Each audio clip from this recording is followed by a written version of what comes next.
నటుడు కోట శ్రీనివాసరావు కన్నుమూశారు. ఆయన వయసు 83 సంవత్సరాలు. ఈ తెల్లవారుజామున 4 గంటలకు హైదరాబాద్లోని తన నివాసంలో తుదిశ్వాస విడిచారు. వయసు సంబంధిత ఆరోగ్య సమస్యల కారణంగా కొన్ని రోజులుగా ఆయన అనారోగ్యంతో బాధపడుతున్నారు.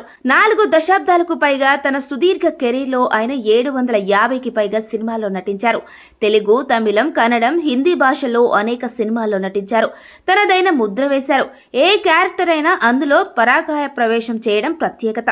కామెడీ క్యారెక్టర్లు మొదలుకొని కరడుగచ్చిన విలన్ ఎలాంటి పాత్రనైనా అవలీలగా నటించగలిగారనే పేరు తెచ్చుకున్నారు.